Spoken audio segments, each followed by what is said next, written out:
financial years, we're in the one beyond that, and it's leading into that expression of interest process that we go through each year.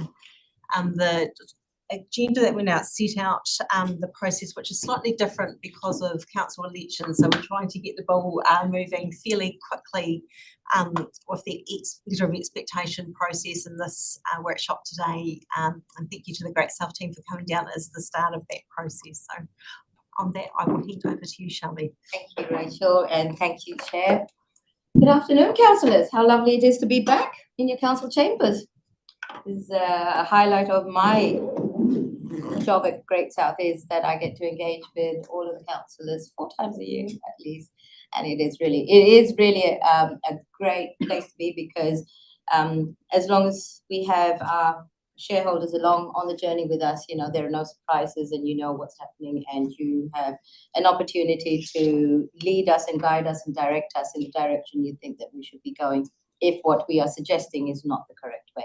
So really happy to be here this afternoon. I brought my team because hearing it from the horse's mouth is far better than hearing it from me, and you'll get some really good insights from Bobby and Steve. And Mark is an apology, our GM for tourism and events. However, he's pre-recorded his presentation, so that's on the slide deck that you'll get today. We'll finish off with business. I'll just give you a quick update on an external contract that we have with MB, and then I'd like to just guide you through to what we are proposing for the 26-27 financial year. So if you're okay with that, I'll just press on. Right, so as you know, in Great South, everything that we do is to support even better lives through sustainable regional development. I put this slide up every time that I do come. It is to ensure that we are all happy with this vision statement. Remember, you're shareholders, and therefore you have the opportunity to feed into this if you think that it is not quite the correct one. So we are holding this true for this current LTP cycle that we're in. We've got a newer LTP cycle that we're going to be heading into very shortly, so that will give you an opportunity to feed into that if you think we should change our vision in any way. Our priorities lie across 4 different areas: regional development leadership, regional promotion, business support and diversification, and of course the net zero south and decarbonisation work that we do with our businesses. And I know that there's a regional plan as well, and we're supporting ES, who's leading that piece of work, and we're really happy that we've progressed quite well along that particular priority area. From me, that's it for the time being. I'm going to hand it over to Bobby, and she will then hand it over to Steve. Awesome. Okay, so every time I come, I talk about this aquaculture plan that we're doing. The thing is finished, so we'll have a draft out tomorrow. We're just changing the name of one particular land-based salmon company who may have gone into liquidation and has now got a new name. We'll just be making that change throughout the document. So look, it has been a very in-depth process with close to 50 one-on-one conversations with regulators, businesses, ones that want to be in the business but aren't, wild fisheries, communities, infrastructure providers, iwi. And it's had to be that way because it's a key piece of work which, when you read it, you'll see we haven't got targets. While there's some economic possible outcomes, the targets can only be achieved if private sector companies actually are able to farm. So we've talked about the things that enable that. So this slide just identifies 9 key projects, because it's not just about the big value open ocean finfish. You know, there's actually need to have diversification too, which is why Ocean Beach is so important with whitebait, seaweed, etc. So you'll be able to see the words. It's a wee bit difficult on the screen, but what we've done here is we've worked with each company. We've asked them when they're going to be at full scale, how many people they're going to employ, what the stages look within that growth trajectory, and then we've asked them where they're at. So some of them are in consent, some of them are in capital raise, and looking at that collectively is very powerful, because then you start to look at infrastructure and other enablers like water, renewable energy, that will need to be in place to actually enable these things to happen. In terms of the estimated revenue for aquaculture projects when they are at full scale, what that table just shows is that Ocean Farms is just over $1 billion. They just actually reviewed that. So that's the one off the southeast coast of Stewart Island in the economic zone, so beyond 12 miles. But look, there's a range. I'll show you the next slide in a second, but you can see there significant revenue projections. Not all of it is export, depending on the product. So for example, Manaki whitebait, that will all be domestic at this stage. And of course, the data doesn't allow us to separate by regions or international export or domestic, which is challenging.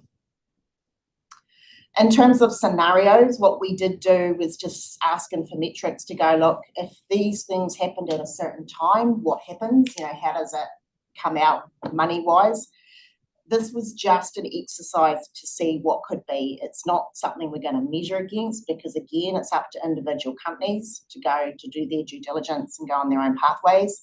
But what we did see is by 2040, we've got $1 billion easily from Hananui and Impact Marine, which is now called Fiordland Group Holdings, Fiordland Group Limited, with a J, FJ. And they're, obviously, if you know those two, they're both fin fish operations, Chinook salmon. That also acknowledges existing industry, and the price of Chinook salmon is projected to increase by 34% just because people are going to pay more for a premium product. So it's not necessarily there will be increased revenue, not necessarily by new things. It could just be by existing growth. Okay. The other scenario there is $3 billion by 2045. That is if everything happens. So everybody scales up to where their aspirations are. And again, really hard for them to even predict that because there's so many things.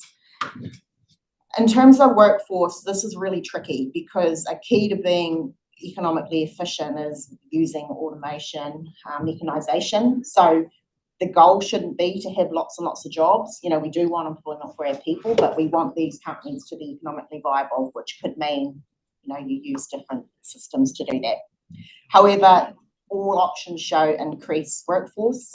The challenge for us with the workforce plan we've developed is to make sure we develop the skills that meet what the roles will be. So how do you manage or run the infrastructure technology, you know, all the AI that measures how many fish are in a pen. So we've got a plan for that, and that's in consultation with SIT, Ministry of Social Development and Aquaculture New Zealand, and that's in the strategy as well. But young kids are the focus. What we did find was young children, because it's such a new industry, they're not aware of the career opportunities. So education and communication is a very big focus going forward.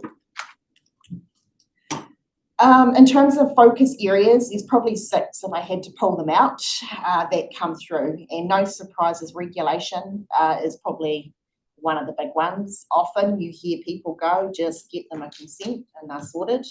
That is definitely not the case when you talk to these people one-on-one. So the table on the right is a bit of work that actually took a wee bit to develop, but we've basically gone through every piece of regulation or policy that affects land and water-based infrastructure, not infrastructure, regulation, sorry. And what that shows is the complexity of it. You know, so it's not so depending on how you operate your business, you know, will depend on what rules apply to you. So that is important for people to understand, because the message is that the rules aren't bad. They were actually supported through the consultation because they protect the marine environment, allow fair behaviour, the biosecurity. I'm sure Dave's gone now, but, you know, the Mediterranean fanworm coming in, you know, all really important. But they need to be easy to work with. They need to be consistent. There needs to be connection between. And the councils and MPI and others need to be resourced to deal with the increased growth that's going to come with more aquaculture activity. Biosecurity, probably the number one issue. Everybody is like, if there's something wrong with the water, it's going to underpin all of our businesses. So we need to make sure we've got all our facilities that people can do their role and abide by the rules. And at the moment, there's definitely a feeling that it's not as easy to do. While you're talking about biosecurity, the frameworks around that need to be starting to developed now. We should start to understand what that would be, what it means to this council or other agencies in the area, and seeing the revenue that you're projecting to be chugging out of this industry. It would be pretty tough to ask the land-based ratepayers to financially support comprehensive biosecurity framework out there. They need to be paying Absolutely. for themselves, and something really, I'm probably sure they do, because they understand that's the key part of their industry, isn't it? So any comments around that? But just as a principle, when you're evaluating the economics of any of these opportunities, you should always not externalise costs. So fundamentally, if an industry creates a regulatory setting that requires additional resourcing or otherwise, it should come from within the industry as opposed to being socialised around citizenry. So yeah, that's a fundamental, it's a really good point. fundamental metric. Yeah. So in consultation with the industry, they have requested that we set up a biosecurity partnership, which is similar to what's in Nelson Marlborough. They've got a top of the south one. What that does is help MPI, DOC, the regulators, deal locally, and support EDS as well with prevention and addressing incursions. So that's just one mechanism, but you're right, there's a lot more to this, and the strategy talks about a few things, but there's a wee way to go. We've got time though. Like this is Get us in at the ground floor at the start That's around this biosecurity, so we know that exactly. Some coastal plan conversations there too, right? Yeah. exactly. But Yeah. there's shipping movement out of the area from international waters and so on, and all the associated ballast discharges and clean hulls and all that kind of jazz that needs to come into play. Stephen, that it's not technically possible to internalise the adverse effects of fed fish farms at the moment, is it? Because you can't treat their waste like you can even on a dairy farm. So it escapes through the net and gets into the water. And obviously that's come up through the NESMA, the NESMA, as a No, you're quite right. I we mean, can't. as a principle though, when you're looking at cost, environmental cost, regulatory cost, and all of those sort of things should be factored in as part of the overall economic benefit or disbenefit, as the case may be. Yeah, but those are costs that are paid by the community. Yes. If you can have a salmon farm where you can control the losses of the waste food and the effluent, the feces from the fish, then that would be good. Yeah, I mean, that's right. But at the regulations moment, it's and not that, technically possible. is it? So we Pretty recommend much that as in the plan. in a onshore it is. Yeah. Onshore, but Yeah. not as an ocean coach. I mean, all you can argue is that, it's out there in the big world beyond us, so it's actually not having much of an effect. Well, he's also netting out the wild fisheries declining generally, so it's about biomass, total biomass. Cool, so just whipping through the others there, infrastructure, massive, and the cost. What we might have is a 5-star natural environment, but we do not have a 5-star built environment to enable this stuff to happen. There's going to need to be support for Southport, identification of the key things when they need to happen, how there could be shared opportunities to fund. That's identified clearly in the plan, and that's come from the businesses as well as the infrastructure providers. Business support and planning. Planning is terrestrial and marine, so thinking of the RM reform and what's coming through, we've said very clearly that this stuff needs to line up, because regulation can de-risk opportunities for commercial investment, but at the same time, you need a balance, between they're there to do a job too, so how do you get that balance? Business support. These aquaculture businesses are taking huge risks, even to go through the substantive process of the Fast Track Approvals Act is $250,000. So when they come, they need, the big ones need support, the little ones need support. It's very varied across each business. Okay, moving on quicker. Okay, so you can have a look in the plan, but there's just a wee bit about we've tried to summarise a few things around how it could look for the region. And that's it for agriculture. Talk about it all day. But I do want to acknowledge your team we've developed this plan alongside the regional coastal plan for that process. So to the businesses and everyone out there, we've made sure it's quite clear that, ES has got a key role with regulation, the coastal plan's a key tool, and this sits on the side, but it's connected.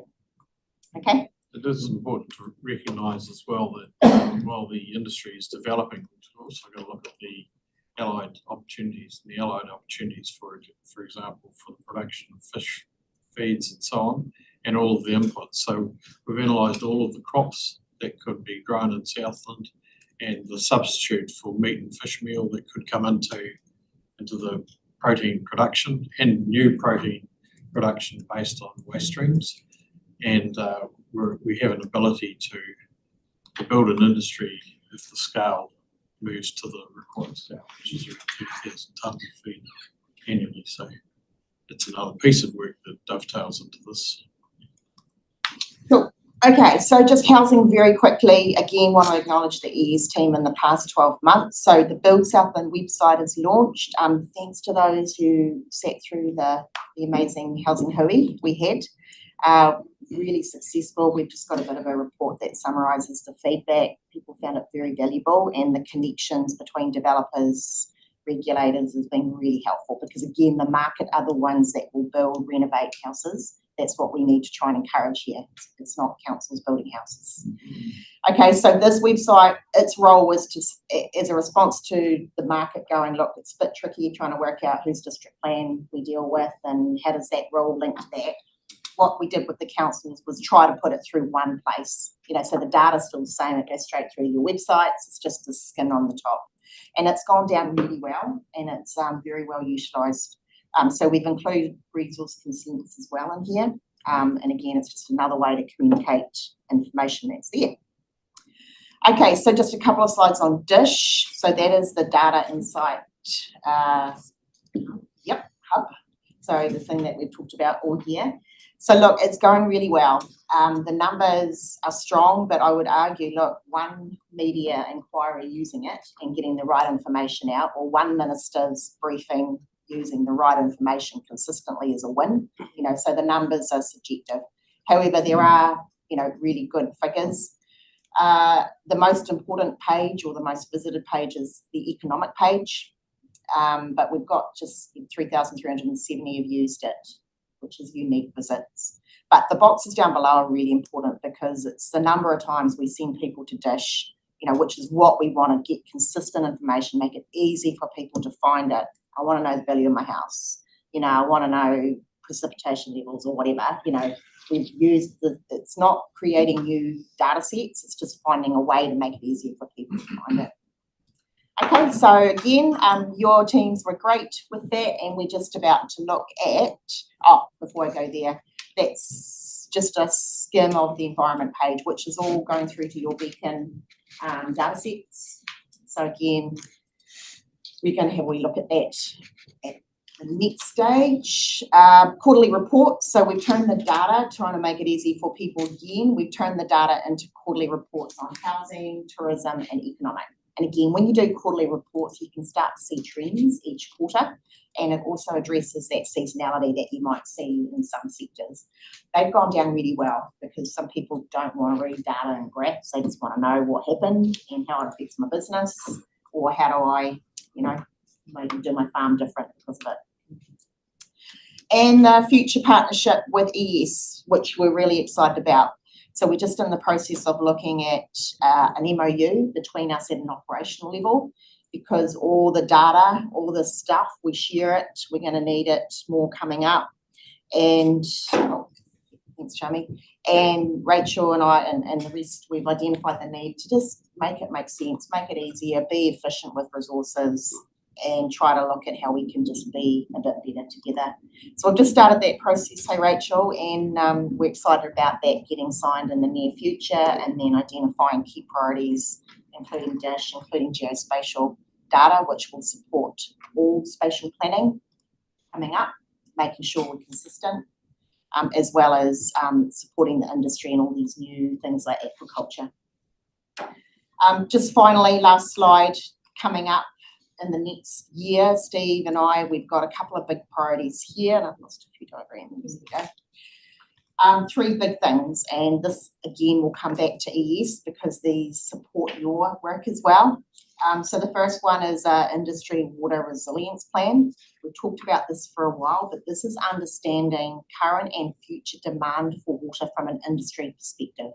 Because understanding that by talking to all our large users or exporters, we can aggregate that together, anonymise it for their privacy, and then we can provide that to infrastructure providers to go, well, look, Bluff Araroa, you know, we've got all these aquaculture ones coming in, we've got Calder Stewart, we've got a new cheese factory at Open Country, they all need water. That's an important input into spatial planning coming up, and because we have the relationship with a lot of these private sector companies, it's easier for us to do this work, but of course it lines up with your stuff as well. The agriculture pathway, agriculture still produces over $4 billion in GDP for our region. So it is significant. While we talk about tourism and aqua, you know, we're not forgetting the foundation on what the province has built, but we know there's some challenges and opportunities. So that is, that'll have a scope. We're just going to work through that in the near future. We'll come back to you guys too, and Thriving Southland. And the third one links to the water plan, but we're basically identified through aquaculture. We need to get things out of the region and in as economically efficient as we can.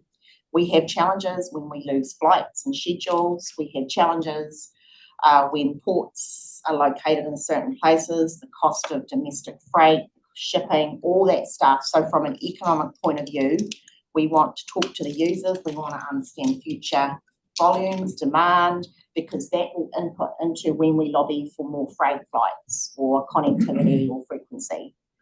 So 3 huge bits of work. We're trying to work out how we fit it in. Having said that, though, we're still advocating for the Wellington flight to come back Thank you. immediately. Thank you. Tomorrow would be really good.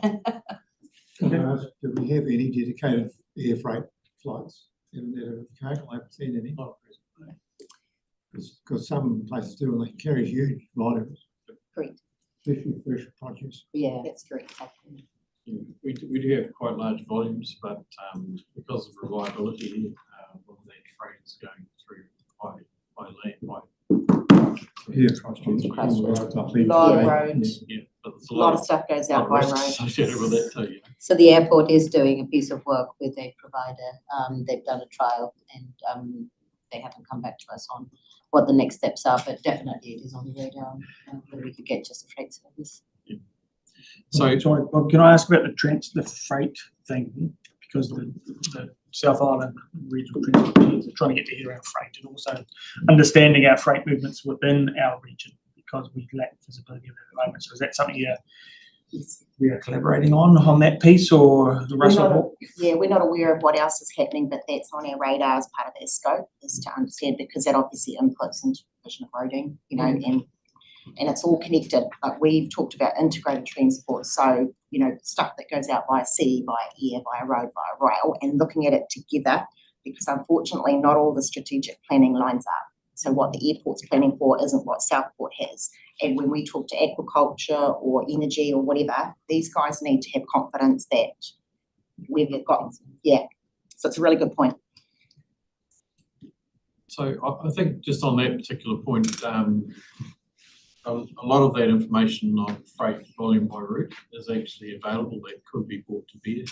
Having just prepared an infrastructure plan for Hydrogen New Zealand, that information is readily available, and we could integrate that into our normal planning processes, which would be helpful, I think. Just a step forward, well, Bobby talked about the new things that we are committing to. We're very strongly aligned to regional energy planning. We've just published 3, or in the process of publishing 3 new reports, and spatial ArcGIS-based reports. So in the area of solar energy, wind energy, and run-of-river hydro energy. So they'll be published next fortnight. And we have just, And the aim of that is to try and stimulate interest in renewable energy in places close to where demand lies. That's essentially the work. We've had very good meetings with Transpower in the last 3 weeks or so, and essentially we've got a collaborative plan around how we deliver energy to where we need it. In this slide, we talked there about 500 megawatts of energy being identified at present. That's 500 megawatts of energy identified today. We've just completed the modelling for the next 5 years, and the demand for electricity I'm talking about here is 2,700 megawatts of energy. So if you imagine where we stand at the moment, Tiwai Smelter is 535 megawatts, and that's 12% of New Zealand's total total consumption. So multiply that by 4 times, and you've got about what we need to meet our energy requirements over the next 5 years, and up to 2035 it goes north as well. Investigate a little bit in the space. It seems like there's a lot of blockages for anyone with land that's trying to get involved. Is that being dealt with? Because Transpower are just a waste of time. Business model. Yeah. 2 years before we get here, we want 50 grand for a connection, even though it's back onto our grid and you're not even supplying power. Yeah. And the other one, the biomass was quite hot when I was overseas recently. Yep. But I kind of feel New Zealand hasn't transitioned through wood energy, but we're still using it on carving pads. Well, that hasn't happened in Europe for 30 years because it's been poked into energy. The conversation that was happening overseas, is wood a good use to have for biochar? Should they be using more waste products? So, I'd challenge the space of biomass is still finding its feet globally. No, that clearly isn't the case, but the point mostly is that we do have to think about higher value use of biomass. And the current market has gone from 0 to 280,000 tonnes in Southland. And the demand, the forward projected demand is 800,000 tonnes. By 2048, we will start to move towards 1.3 million tonnes of biomass availability out of the KISS grade logs and wood residues. And we've mapped that out to the end of the century based on information coming from foresters. Is elephant grass something like that an option? Scanthus and other products are, but they have some benefits and disbenefits. Some have to be milled and used in other ways, but it doesn't really matter. We sort of don't think of these things as waste. We just think of these streams as resources, So we're about to publish on that particular work again. And what I would say mostly is that the demand is huge.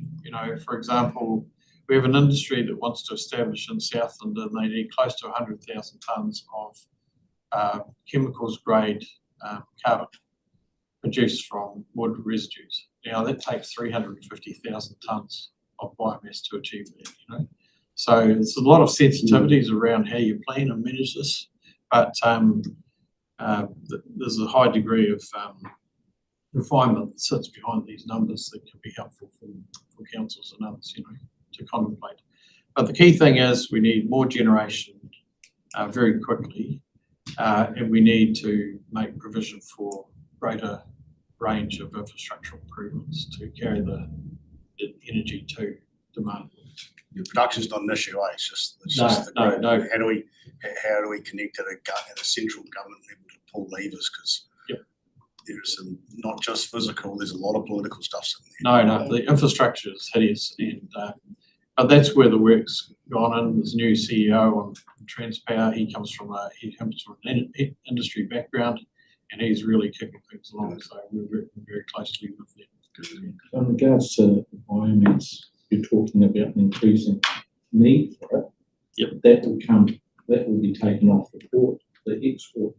What we're not seeing in Southland is a huge net increase in forestry like people say there is. We've had information coming in here that says it's reasonably modest in our large catchments. So is it going to come off the port? No, the biomass is what will happen is that the KISS grade, KI grades and so on, the low grades are likely to be locked out of international markets and a low value product, and there's a high cost of transport. So that comes back into the biofuels market, And some of the hardwood chip from eucalyptus, for example, which is a 17-year harvest cycle, will come also back into the biofuels market. And the value of the market will increase dramatically. Right now, we could export at $132 a cubic metre to India through soft top containers, everything we can produce. Do we want that? We don't need. We need to retain as much of the biomass within New Zealand as part of our decarbonisation pathway. Just as a matter of interest, we have 70 biomass boilers in Southland now, and that's by far and away the greatest number of boilers in the country, in any one region, and that has substantially reduced our emissions. And why is that important? Because every company that's involved in exporting today has to provide climate-related disclosures, and every company that services the export sector also has to provide climate-related disclosures. Like Southport, for example, they have to have climate-related disclosures report. They have to have climate change modelling. They have to have decarbonisation pathway and plan. And so we've worked with them to develop that, and that will mean that the larger shipping companies that have these requirements built into their procurement or relationship contracts will come to Southport. Yes, you're right, there will be changes in where this biomass goes, but functionally we won't have enough electrons in New Zealand by a country mile to meet So what are we hearing? Sorry, so what are we hearing from the top end of the political elite, going back to the old solutions around energy? You're talking about new solutions. Does that frustrate you? Well, it is frustrating, but it's not for us to say why the political pathway has taken this particular direction. That's neither here nor there in many ways, but over 80% of our export markets require this now. Even if you export to Vietnam, you're required to provide climate-related disclosures. To export into China, the same Japan, Taiwan, Korea, California, all of the markets. So we've got two choices. One is we don't do anything and we're relegated to sort of third world markets. We're a high cost economy. So maintaining our premium access to these markets is really fundamentally important. So it's industry that's driving this change mostly. And it's if we wait on there's two things that'll change our setting in New Zealand. It probably won't be government, to be honest. No disrespect to government. It's just that the thinking possibly sits behind us a little bit lagging. It'll be export sector and insurance. And so, we had a discussion about a company that had to self-insure its assets just recently, and their advice came from the insurability was provided by actuaries and insurance companies, not by geospatial scientists or anybody like that. So, yeah, it is a changing world, and I guess the key thing for us as an export region is to keep pace, or at least as far advanced as we can be in any of this area to maintain our survival effectively. Yeah. So can I ask, here you say you've got 500 megawatts of new demand is identified. Yeah. Is that right? Because that's only about 250 big wind turbines. Yeah, no, there's a difference because, well, look, fundamentally, when you look at wind, I don't want to bore you to tears here, but what happens is anything above 8 metres per second is called commercial wind. And in a wind farm, good performing, high performing wind farm, you get 42% of the time you get commercial wind. Right.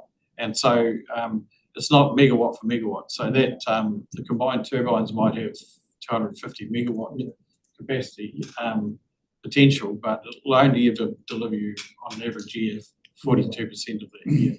It's like the solar panels on your roof, they don't give you as much energy as you think. No, solar panels will give you 20.5 or 21% efficiency from the sunshine. Okay, I was going to ask about these run-of-the-river hydro schemes. What? Yep. Can you be more specific about that? Yeah, absolutely. We've got a lightly loaded grid in New Zealand, and anything above 16 to 20% of intermittent energy is inherently difficult to keep microfrequency control over that. And so when you think about energy requirements and the nature and the change of in energy consumption, very strong movement to electrification, for example, you need something to stabilise that. And you can have inertia devices and a whole range of other things, but run-of-river hydro provides a stable generation potential. And while we haven't got any suitable rivers in Southland. no, not at all. No, we don't. It's quite right. We've MB have previously looked at possibilities in Southland, but we've looked at them and we've said no, this doesn't stack up at all. But if you look at, for example, the Clutha River, the addition of turbines at Hawea downstream from Hawea provides energy to northern central Otago and Queen's Lake area. Probably Luggett is not a real possibility because of the level of development, but Queensbury, where there's a pinch in the river, would provide some potential in that area. Dumbarton Rocks, south of Roxburgh, likewise, and possibly Tuapeka Mouth, which all have been discussed in the past and been discounted. But the step change that we need in terms of generation, we're going to replicate our total generation in 10 years. The proof that we've built up over 130 years. So, it won't all be through this kind of scheme. It'll be distributed energy, rooftop solar, and various other things. But yeah, so when you went to that seminar around producing hydrogen and exporting hydrogen, Rod Jury was there, and I remember he talked about why don't people come to Southland and use the power in Southland, that electricity in Southland. Yeah. So you mentioned about at the source, using the energy at the source. Is that still the most efficient way to use power instead of putting it into fuel and exporting it? Depends on how you're looking at it. I think the best first use is always embedding a fuel or a product into a domestic market, because that provides resilience, price stability, and so on. But as soon as we invest from outside of New Zealand in these kind of opportunities, then we go directly to international pricing, which is always going to be a big challenge for New Zealand. Yeah, and so your discussion, it's just at the population and attracting people, bring your families, bring your businesses to Southland. We have the energy, so the energy sits at the core of all these things, doesn't it? You don't do anything without it. Fundamentally does, but if you look at it objectively, we don't have a national energy plan, for example. So how we're going to get to where we need to be is going to be struggle. So at least at a regional level, we've got a plan. And doing your darndest to try and achieve the outcomes. Lyndall. Thanks. On the energy conversation, I've got some other things too. We'll come back to. Yeah, that's right. But energy, two things. Lots of me hopes that we are not just encouraging further energy consumption, right? Part of this conversation should be about reducing energy consumption. Yeah. Efficiency is always the first. So I hope that in some of that research and some of that encouragement for industry that you are encouraging them to use less energy of whatever. Yeah. But the other point I'd like to make is that Rakiura has a real energy issue. Yes. And you haven't mentioned them at all. So I'd be interested to know what your thinking is, or how you can be proactive in the multiple options that Rakiura should be considering for their continued safety and existence, actually, because they can't keep dragging diesel across the Well, I'm glad you structure. asked that. What I can say is read our 2012 report and read our 2015 report, probably and that's have. the solution that is needed for Rakiura. I thought Mayor Scott had announced that they've got that solved. They have, yeah, they have, yeah. So, I would ask, how many private users will just go off the grid over there because of that structure? It could be a messy transition, but anyway, that's for him to sort out. He's that decided. could happen, but Yeah. that's the magic has to be an effective price. Reliable supply at a And an cost effective competitive. price. Well, there's multiple. There's not one solution, right? They need a mixture of solar, hydro, whatever. Probably not hydro, but yeah. Well, but actually, think outside yes, it's going to have an environmental impact when you put a dam in somewhere. Yeah.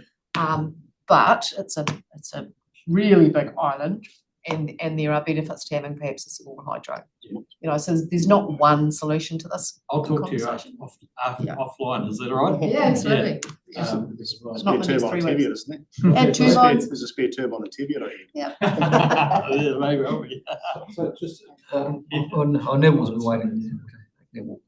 Yeah, just, I understand there's 2 data centres about to be built down here. What's their economic value to us?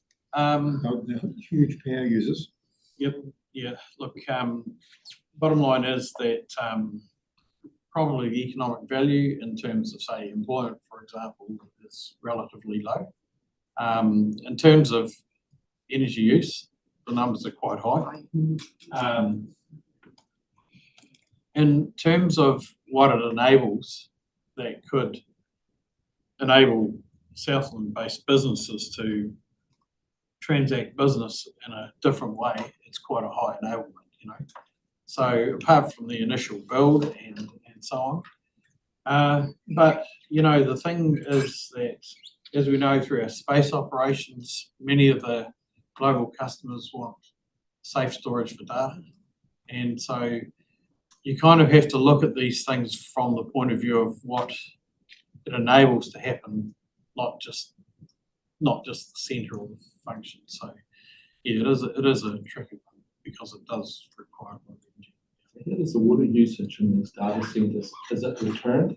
The water is obviously for cooling of the centres, Yep. so just to get your heads around that. We use the warm water. Yeah, look, we've done quite a bit of modelling on that, not only for these recent proposals, but for previous proposals. There is some quite significant opportunities out of process heat, or process cooling, or whatever you like to look at. And in terms of water cooling and transfer, that's you have to do that very efficiently, you know. Yeah.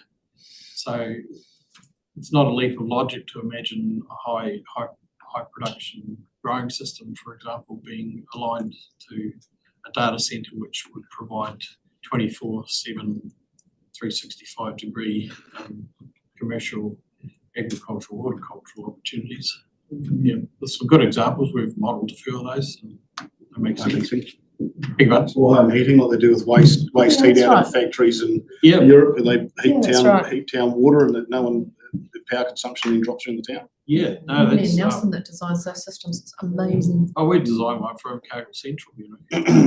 And to your point earlier, you know, Lyndall, the situation in the city was 14.5 megawatts of heating energy previously, mainly from coal. They've mostly all come out, and the combined heat requirement is 4.5 megawatts now of renewable energy. So first step, do it more efficiently. Share the load if you can. Can't just keep asking for more, right? No, That's right. my point. Yeah, no, totally. Okey-doke. So, are there any other questions related to those two hot topics? The Cool trucks topic. around Let's the make it biomass, cool that's significant. A large part of it, we see the logging trucks, all those K grades going down through the city. Yep. To that port, and what you're saying, or what I think I'm hearing you saying, you're talking that demand will establish regardless of price, and that will take that traffic away. No, the market is actually dictating reduced sales of K-grade logs. You know, China's, So construction. what this yeah. does do is for a forester or processor, provides another market.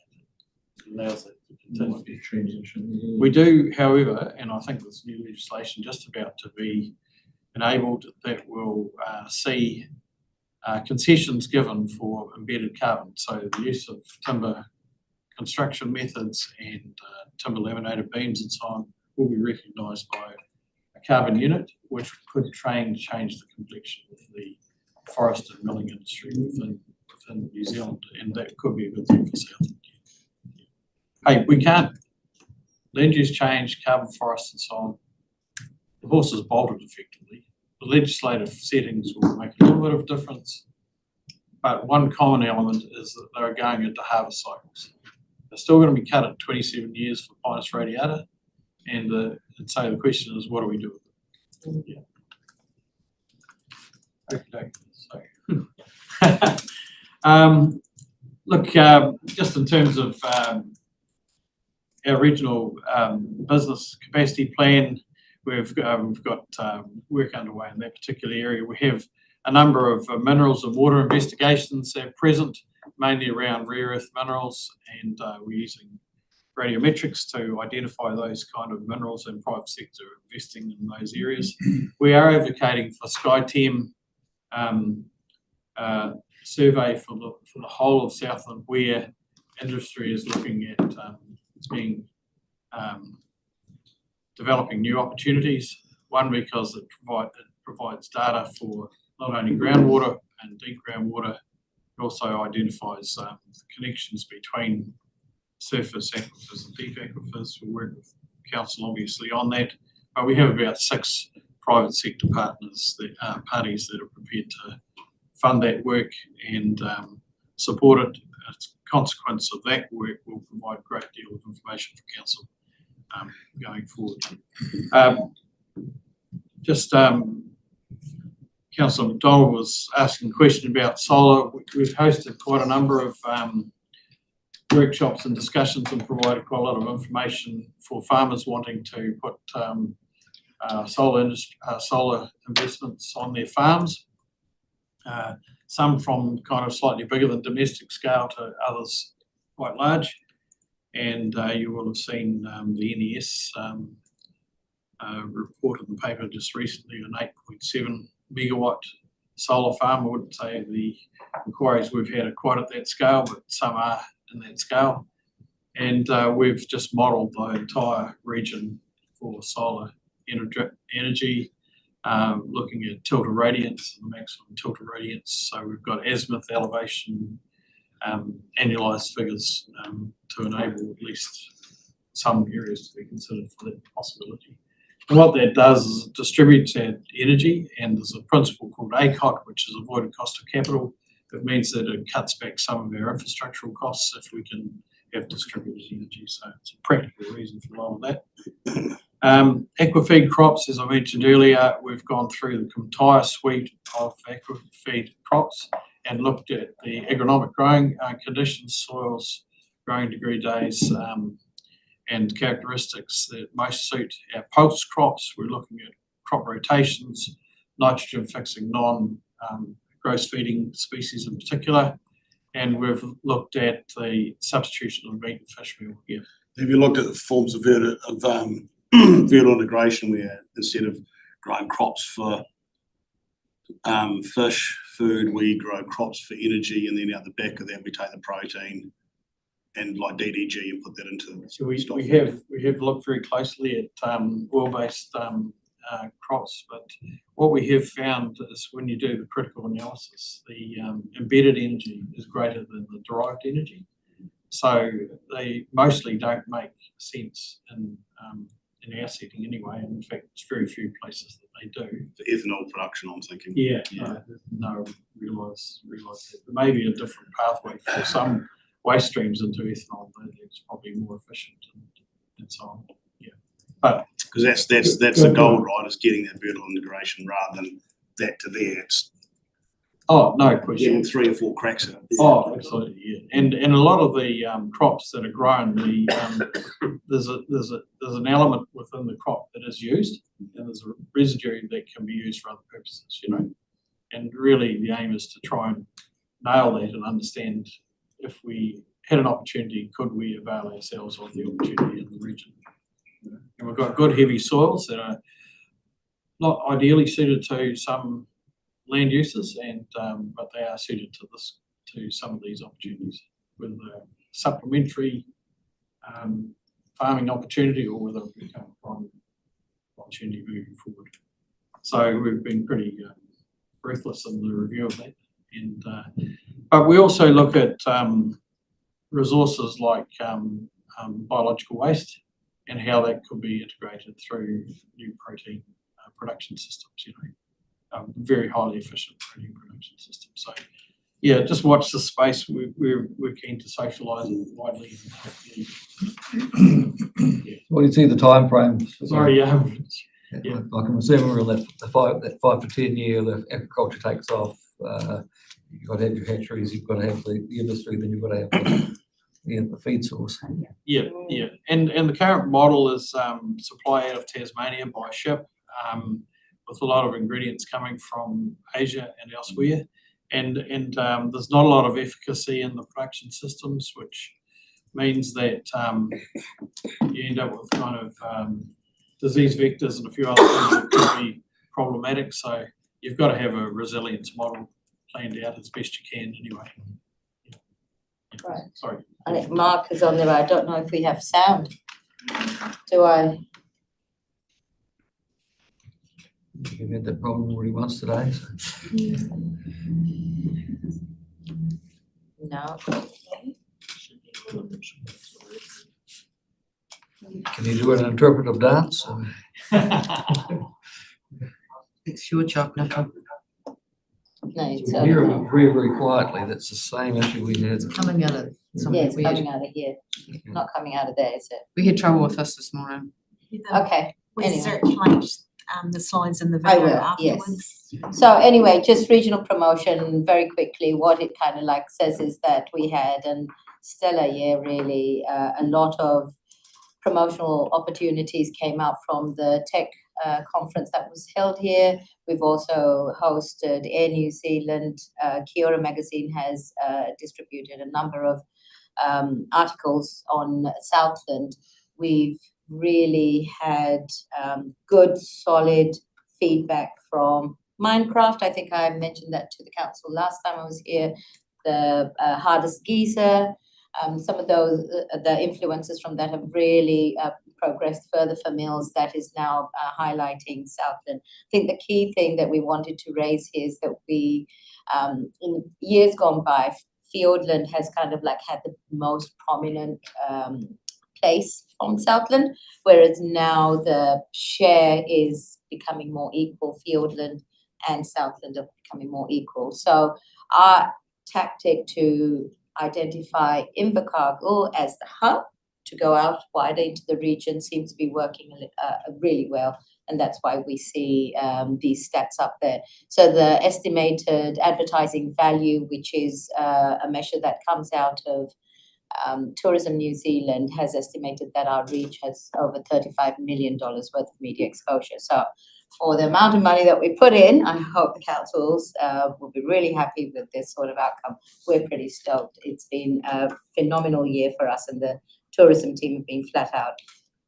If you remember the council I mentioned that business events was one of our key strategies, so that seems to be working now. We've got a lot of events coming through. However, the Wellington flight has seen about 5 event organisers pull out from looking at Southland as an option. So we're presenting these figures to Air New Zealand so that they are aware of the economic impact that this has caused us.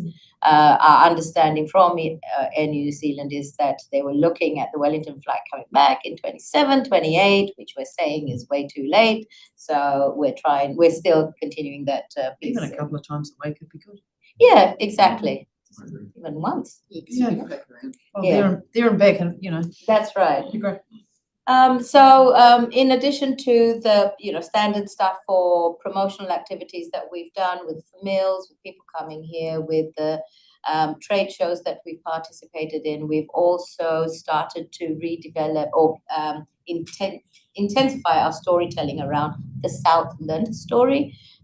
With the cultural aspect, we've identified and worked with Mana Whenua around developing po for the Matariki stars. We've got 9 of them. We will have 9 of them. 7 of them have been established around the country now, and that is providing us with an additional marketing tourism product for us to sell as we progress, especially with cruise ships as they come through. It's another mix of something else to do for them. So would that be similar to what we had a look at on the West Coast last week? A combination with what workshop, they did get some funding, but a very impressive telling the local story and all that sort of stuff. Absolutely. Yeah, Pounamu And pathway. it goes back to the get us out Get Southland, Get a Life, Get Southland campaign. So that was one part of this wider campaign, that everybody within Southland will have the same narrative when they talk to visitors, whether it's the taxi driver to the hotel receptionist to your barista at the cafe. We'll all have this sort of same storytelling, and that is then brought to life with various sort of activities that we'll have around.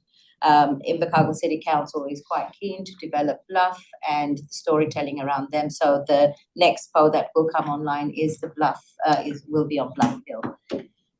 The Master Carver I met last weekend in Queenstown, and he's an amazing young man, really awesome. Yeah, he's amazing. Eh? he is really amazing. I was just like, I thought it would be someone much older, but it's like great skill. So if you do get a chance to go around and have a look at it, maybe we could do that as a workshop one day. Take you out. Might need half a day though. Might need a full day actually, given Southland's quite long. But anyway, so moving on, just the final part. Great South, as you know, is a contract holder with MB for regional business partners, and we also have another contract through the Southland District Council, again with local government, that's with local government NZ, for Mayor's Task Force for Jobs. So the work that we're doing here, RBP, Regional Business Partner Program, is about supporting business owners to build up their business capability. MTFJ and the Southland Youth Futures is more around our workforce and how we are tying in all these new industry requirements to fit into a wider work plan. We're all very happy, I'm sure, about SIT being announced as an independent polytechnic from 1st of January. This really means that they can start spearheading that international program again as well. When we're looking at our region, what we need to supply to SIT is what are the skill shortages that we need, and whether the student or the spouse has those skills or can be trained in those skills is what we will be looking for. And developing a real comprehensive workforce plan. And that's not something that has been in our mandate per se. The work that we do does support youth. However, we need to look at that, I think, for the next LTP, who will lead that piece of work. And if our shareholders want Great South to really pull it all together and be that facilitator, we can. But it is something that needs to come through the letter of expectation if that's the way you want to go. So it's just a few stats up there, but I'll send this through to Rachel and she can forward it on. So really the last part of our meeting, and I don't know if I have enough time. I'm already over time. I apologize, Chair. I will be really quick. This is just what I would like endorsement from our shareholders is that you endorse the direction of work that we've taken over the last couple of years, continue that for next year. And after elections, when the new council has, found their feet probably early next year, whether we can come back and then look at the following LTP cycle. I've requested in my previous presentations, maybe a year and a half ago now, that a 3-year funding cycle also be committed to us. And if that could be considered, that would really be appreciated. I don't have any problems with Environment Southland, I must say. They've been very, very, very easy to work with. But you all know what did happen with ICC this year. They did the same thing last year as well. But the problem that I have is that if we're going to do any amount of work of a particular standard, I need the people, and I can't keep good people just on a year-to-year contract. So or 6 months. Sometimes, we have shorter term contracts. So for me to be able to run an efficient operation on behalf of the shareholders, I do need some support and funding continuity. I'm not asking for more other than what we had indicated as a CPI adjustment. I think I can't remember what the percentage was, but it's not really a big amount. If you want to give us more, we'd be more than happy to have that, but I understand the restrictions that the councils have as well.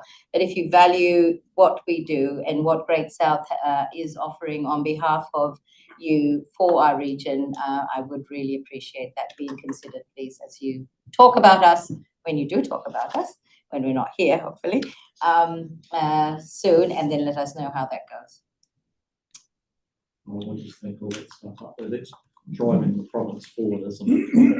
If you guys aren't here, who else is going to do it? Oh, thank you, Peter. Really appreciate that. No, it's true. Somebody's got to do it. And just one question on the tourism, the dark skies stuff. Yes. Is that going, like I called up someone the other day and they're a tour guide taking a tour back and they said it's going off, it's great. Oh, So you're gonna- Rakura is, and yeah, they've got some great products and some real niche products. They've got some high premium products out there as well for dark skies that support dark skies. Our work in Fiordland is going ahead. I think we made the application, or maybe not. I think the last assessment of the lighting was being done, and then after that comes in, we can progress it to application stage. So yeah, no, it's really going well. Lyndall.